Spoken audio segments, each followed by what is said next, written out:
तो निश्चित है कि दिया हुआ है, मान लेते हैं कि रेखा है। पहले हम पढ़ाए हैं कि मान लीजिए कि दो गो रेखा, सॉरी एक रेखा दो बिंदु ए है बी है, दोनों का कुछ ना कुछ निर्देशांक पहले से भी दिया मैंने देते आ रहा है। अब हम लोग क्या कर रहे थे, यहाँ पर कोई तीसरा बिंदु ले रहे थे पी ना, तो इसका भी कुछ ना कुछ निर्देशांक रहता था कि नहीं रहता था? रहता था। अब विभाजन सूत्र पर लगाने के लिए हम लोग क्या करते थे कि M1 और M2 लगाते थे। तो M1 और M2 क्या होता है, जो अनुपात में दिया हुआ रहता है ना रहता है। चलो, लेकिन अब इसमें जो है कि हम लोग को दूसरा कुछ अलग है। अब क्या अलग है तो बताते हैं। सम त्रिभाजित चाहे सम द्विभाजित, चाहे माने सम कहेगा कि चार खंडों में बराबर बराबर भागों में बांट रहा है। इस चैप्टर में दिया भी होगा, ठीक है। अच्छा, इसमें नहीं है तो दूसरा प्रकाशन के बुक में दिया होगा। जैसे कहने का मतलब ये एक रेखा ना, ए है बी है, चार बराबर भागों में बांट रहा है। कितने बराबर भागों में? चार बराबर भागों में बांट रहा है। मान लेते हैं ये एगो हो गया, ये हो गया, ये हो गया। तो यहाँ पे पी क्यू आर को मैंने भाग हो गया हो, एक दो तीन चार। ये चारों बराबर भाग जो है बराबर बराबर दूरी पर है। कितना है? बराबर बराबर दूरी पर है। तो अब मान लेते हैं कि इसका माने निर्देशांक दे देगा और इसका निर्देशांक दे देगा, बाकी इसका किसी का निर्देशांक नहीं देगा और अनुपात भी नहीं दिया हुआ रहेगा। तो किस ढंग से बनाएंगे ना, आज इसी पर जो है कि चर्चा करने वाले हैं और इसी पर बनाने वाले हैं, ठीक है। चलिए देखते हैं 2 नंबर क्वेश्चन। इसी तरह से है, बता रहे हैं कि इसमें 4 गो रहेगा, चाहे 5 गो रहेगा, चाहे 2 गो रहेगा, चाहे 8 गो रहेगा, कितना हूँ रहेगा सभी का सभी बन जाएगा। तो कैसे बनेगा बता रहे हैं। जैसे 2 नंबर क्वेश्चन में क्या दिया हुआ है कि बिंदुओं 4 - 1, यानी ए का मान लेते हैं इतना है 4 - 1, बी का कितना है -2 - 3। 2 को निर्देशांक दे दिया है, 2 बिंदु का। अब कह रहा है को जोड़ने वाले रेखाखंड को सम त्रिभाजित करने वाले बिंदुओं के निर्देशांक ज्ञात कीजिए। यहाँ पर सम त्रिभाजित, सम माने बराबर और त्रिभाजित माने 3 भागों में, यानी बराबर बराबर 3 भागों में क्या कर रहा है, बांट रहा है। तो 1 2 3। तो मान लेते हैं यहाँ पर हम लोग P लिख देते हैं, P यहाँ पर Q। अच्छा, इसमें कह रहा है कि नहीं कि आप P और Q का निर्देशांक ज्ञात कीजिए। कौन को भाग बन रहा है? 3 गो, 1 गो, 2 गो और ये कितना 3 गो, 3 गो भाग बन रहा है। इसमें M1 M2 का मान कहीं दिया है? नहीं दिया है। और यहाँ पर P और Q का निर्देशांक दिया है? नहीं दिया है। अब यहाँ पर कैसे करेंगे? तो कहने का मतलब कल कुछ जो है कि उदाहरण के तौर पर भी बताए हुए थे कि कैसे हो जाता है। तो कहने का मतलब ये भी एक भाग, ये भी एक भाग, ये भी एक भाग, सभी कितना भाग है? 3 भाग, माने एक भाग है, सभी बराबर बराबर है, ठीक है ना। तो अब देखेंगे अगर इस तरह का रहता, जैसे ये और बी, यहाँ पर रहता पी, यहाँ पर निर्देशांक कुछ न कुछ दिया रहता, यहाँ पर निर्देशांक कुछ न कुछ दिया रहता, तो हम लोग पी का निर्देशांक सीधे क्या करते हैं कि मध्य बिंदु से निकाल देते। मध्य बिंदु का फॉर्मूला बताए थे ना, x1 + x2 बटा 2 और y1 + y2 बटा 2, यानी ये हो गया हमारा मध्य बिंदु से। तो मध्य बिंदु से ये बीच में था, तो बीच का निर्देशांक निकल गया मध्य बिंदु से। लेकिन इसमें किसी का कोई मध्य बिंदु नहीं बन रहा है। बन रहा है तो क्या बन रहा है देखेंगे, ए और क्यू का मध्य बिंदु क्या है? पी है सर, लेकिन क्यू का भी निर्देशांक मेरा नहीं है ना।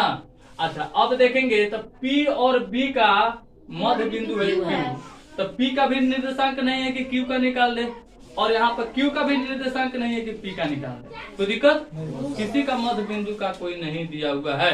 तो इस सिचुएशन में क्या करेंगे? कहने का मतलब यहाँ पे देख रहे हैं कि सभी एक एक बराबर में है, सभी क्या है? एक एक बराबर में है। तो इसको क्या करेंगे, पहले किसी एक चीज का वैल्यू निकालेंगे, या P का निकाल सकते हैं या Q का निकाल सकते हैं, ठीक है ना। एक ही मैथ पर सभी तरह का कॉन्सेप्ट हम बताने वाले हैं। इसी पर जो है कि जितना भी तरह तरह का आएगा, सभी में जो है कि इस कॉन्सेप्ट को लगाएंगे, बन जाएगा। चाहे 3 गो है, 4 गो है, 5 गो है, इसी तरह का सम बराबर में देगा। 4 को भी दे सकता है, 5 को भी दे सकता है, 7 को भी दे सकता है, ठीक है ना। तो जाने रहेंगे, पता रहेगा तब ना बनाएंगे। चलो आओ देखते हैं। चलो पहले P का निर्देशांक निकाल दे कि Q का? Q का आ जाओ, Q का निकालते हैं। Q का निर्देशांक, Q का निर्देशांक। तो यहाँ पर Q का निर्देशांक निकालने के लिए इधर देख रहे हैं कोई भाग। Q का निर्देशांक निकालने के लिए Q के पहले कोई भाग है? 2 भाग है, यानी ये 2 हो गया। एक है 2 हो गया। इधर कोई भाग? 1 भाग। कहने का मतलब हो गया M1 का मान, ये हो गया M2 का मान। तो यहाँ पर Q का निर्देशांक निकालना है। तो Q का निर्देशांक निकालना है तो यहाँ पर X1 का मान कितना है? इसी से रखेंगे ना, X1 का मान 4, X2 का मान और Y1 का और Y2 का -3। कोई दिक्कत? अब यहाँ पे देखेंगे M1 का मान 2, M2 का मान 1। यहाँ तक कोई दिक्कत नहीं है। आगे बढ़े, विभाजन सूत्र से चलेंगे। विभाजन सूत्र से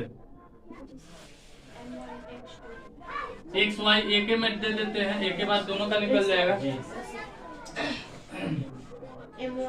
M1 X2 plus M2 X1 बटा M1 प्लस M2। ठीक है, इसको मिटा देते हैं। M1 Y2 plus M2 Y1 बटा M1 प्लस M2। हाँ, इसी को बैठा देते हैं। M1 का मान कितना है? 2 है, गुना X2 का मान -2 प्लस M2 का मान 1 और गुने X1 का मान 4। इसका जो है 2 प्लस 1। कोई दिक्कत? इसमें बैठाते हैं।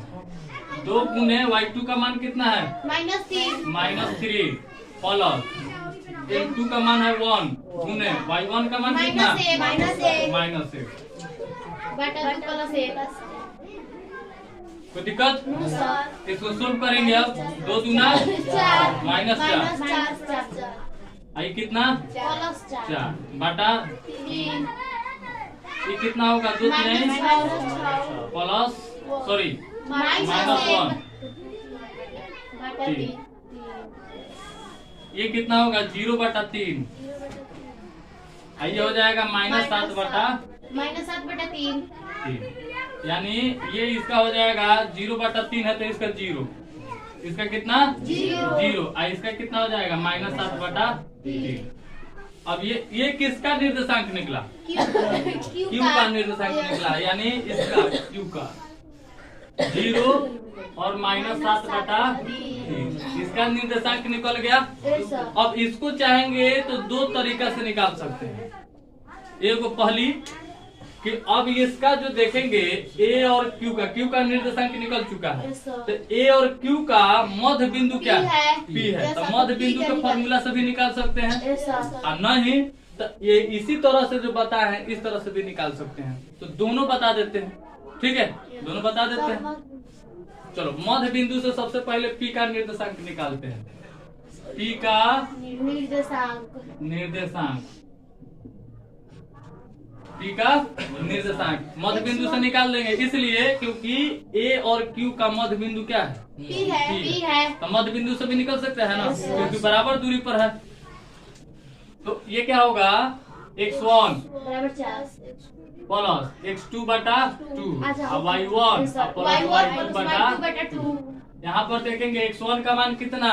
4। मैंने P का निर्देशांक निकालना है तो कहने का मतलब Q से और A से मतलब रखना है। तो A से और Q का निर्देशांक को देखना है हमको। X1 का मान 4 है, X2 का मान कितना? 0 होगा बटा कितना? अच्छा, Y1 का मान -1 प्लस Y2 का मान कितना है? -7 बटा 3। 3। अब बटा कितना हो जाएगा 2। इससे निकल जाएगा ये वो। जैसे कि 4 में 0 जोड़ेंगे 4 बटा 2 तो कितना हो जाएगा 2। ये कितना होगा बटा का जोड़ घटाव कर लेंगे यहीं पर।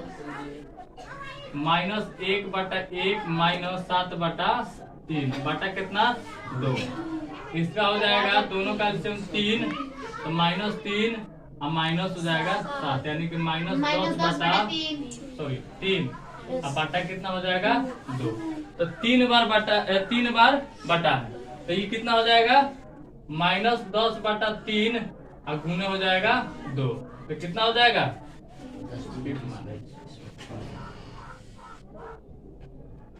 1 बटा 2 बचे -5 बटा 3 यानी इसका निर्देशांक आया 2 और -5 बटा।